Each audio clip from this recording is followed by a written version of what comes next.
બગદાણાના કેસને લઈને એક મોટી અપડેટ સામે આવી રહી છે.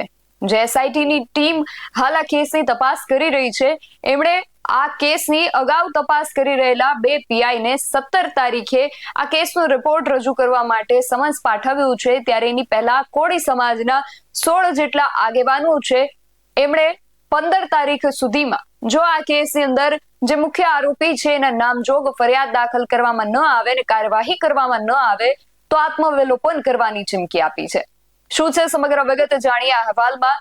જય હિન્દ, BSI ટીવી ન્યૂઝ પર આપની સાથે હું છું નિધિ ગઢવી.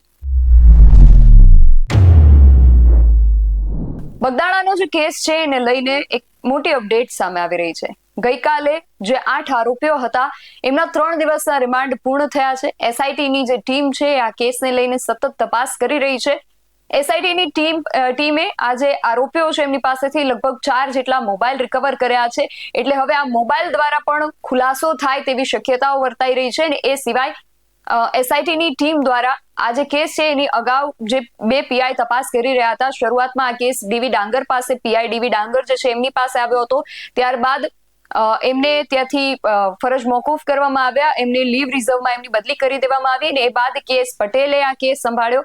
અને હવે એસઆઈટીની ટીમ જ્યારે આ કેસની તપાસ કરી રહી છે ત્યારે આ બંને જે પીઆઈ છે એમને 17 તારીખે આ કેસના રિપોર્ટ લેવા માટે સમન્સ પાઠવવામાં આવ્યું છે. એટલે 17 તારીખે પણ આ કેસને લઈને મોટા ખુલાસાઓ થઈ શકે છે. પરંતુ એની પહેલા જ 15 તારીખે કોળી સમાજના 16 જેટલા આગેવાનોએ આત્મવિલોપનની ચીમકી આપી છે. કોળી સમાજના આગેવાનોનું એવું કહેવું છે કે આ કેસમાં નવનીત બાલધિયા જેના ઉપર મુખ્ય આરોપ લગાવી રહ્યા છે, આ કેસના જે મુખ્ય આરોપી છે માયાભાઈ આહિરના પુત્ર જયરાજભાઈ આહિર, તો એમના નામ જો ફરિયાદ કેમ નોંધવામાં નથી આવી અને હજુ સુધી એમની સામે કોઈ કાર્યવાહી કેમ કરવામાં નથી આવી, આવા આક્ષેપ સાથે એમના દ્વારા આત્મવિલોપનની ચીમકી આપવામાં આવી છે. કોળી સમાજનું વોટ્સએપમાં એક ગ્રુપ છે. આ ગ્રુપની અંદર પણ આ 16 લોકોના નામ પણ જાહેર કરવામાં આવ્યા છે. નામ જો હું વાત કરું તો આમાં મેસેજની અંદર જ લખવામાં આવ્યું છે કે બગદાણાના નવનીતભાઈને ન્યાય નહીં મળે તો આગામી 15 તારીખે 11 વાગ્યે કોળી સમાજના આગેવાનો આત્મવિલોપન કરશે. બગદાણા મંદિર પાસે જ નામ લખવામાં આવ્યા છે. પરેશભાઈ મેર નવાગામ, ગીતાબેન મેર ભાવનગર, અશોકભાઈ રાઠોડ ભાવનગર, હરેશભાઈ મેર ભાવનગર, મુકેશભાઈ મેટલિયા ભાવનગર, રમેશભાઈ સાંકરિયા મટડા, શૈલેષભાઈ મકવાણા સુરત, રાજુભાઈ સોરમિયા ભાવનગર, રાકેશભાઈ મકવાણા, જયેશભાઈ બારૈયા, જગદીશભાઈ જાદવ, દિલીપભાઈ રાઠોડ, મુન્નાભાઈ જાદવ, અશોકભાઈ મામસી અખિલ ભારતીય કોળી સમાજના પ્રમુખ, કલ્પેશભાઈ સોલંકી અને જયદીપભાઈ વાઘેલા સિંહોર, આ 16 લોકોના નામ સાથે વોટ્સએપના ગ્રુપની અંદર આ મેસેજ ફરતો થયો છે કે આ 16 લોકો 15 તારીખ 11 વાગ્યા સુધીમાં જો જયરાજ આહિર સામે કાર્યવાહી કરવામાં નહીં આવે તો આત્મવિલોપન કરશે.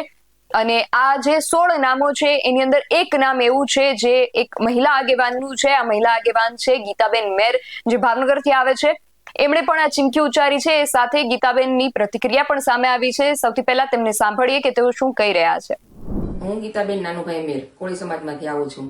કોળી સમાજના દીકરા ઉપર, નવનીતભાઈ ઉપર જે બગદાણામાં હુમલો કરવામાં આવ્યો છે, જેને કહી શકાય કે જે જીવલેણ હુમલો છે, અને નવનીતભાઈ એવું કહે છે કે મારી ઉપર જયરાજે આ હુમલો કરાવ્યો છે.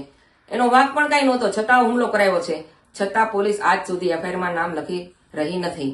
એટલે ના કારણે અમારે સમાજના આગેવાનોએ નક્કી કર્યું છે કે તારીખ 15 ના રોજ બગદાણા મુકામે જઈને અમે આત્મવિલોપન કરશું.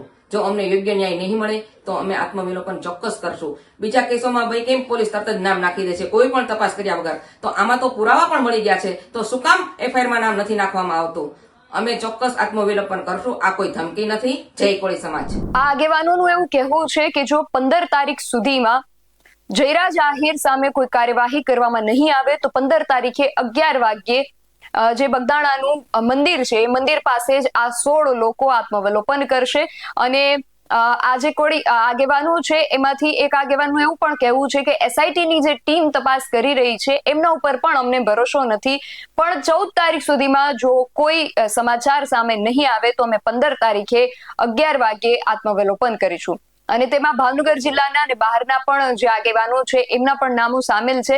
એટલે એમનું એવું કહેવું છે કે જ્યાં સુધી અમારી માંગ પૂરી નહીં થાય ત્યાં સુધી અમે આ લડત લડવાના છીએ. અને મુખ્ય માંગણી એ છે કે જે મુખ્ય આરોપી હોય એને છાવરવામાં ન આવે, અને એનું જે FIR માં નામ આવે અને એની પૂછપરછ થાય એવી અમારા દ્વારા માંગણી છે, એવું એમનું કહેવું છે. એટલે હવે આજે જે સમાચારો છે 13 તારીખ આજે થઈ ગઈ છે અને આવતીકાલે 14 તારીખે ઉત્તરાયણનો દિવસ છે. આવતીકાલ સાંજ સુધી હવે જોવું એ રહેશે કે જયરાજ આહિર સામે કોઈ પગલા લેવામાં આવે છે કે કેમ, કારણ કે 15 તારીખે સવારે 11 વાગ્યાનો સમય પણ આપી દેવામાં આવ્યો છે કે બગદાણાનું જે મંદિર છે, મંદિર પાસે આત્માવલોકન કરવાની વાત જે છે એ થઈ રહી છે. એટલા માટે હવે ખાસ આ 2 દિવસની અંદર શું પગલા લેવામાં આવે છે, શું કાર્યવાહી કરવામાં આવે છે, એ ખાસ જોવું રહેશે. અને પછી 15 તારીખ, 16 તારીખ અને ત્યારબાદ 17મી તારીખે જે 2 PI ને સમન્સ પાઠવવામાં આવ્યું છે SIT ની ટીમ દ્વારા, તો એ સમન્સની અંદર PI દ્વારા શું રિપોર્ટ રજૂ કરવામાં આવે છે એ પણ ખાસ જોવાનું રહેશે. આ સમગ્ર વિષયને લઈને તમારું શું માનવું છે અમને કમેન્ટ કરીને ચોક્કસથી જણાવજો. આવા જ વધુ અહેવાલો સાથે મળતા રહીશું. તમે અમારી YouTube ચેનલને સબસ્ક્રાઇબ કરવાનું અને અમને Facebook અને Instagram પર ફોલો કરવાનું ભૂલશો નહીં. બાકી અવનવી અપડેટ્સ માટે આપ જોતા રહો BS9 TV ન્યૂઝ. નમસ્કાર.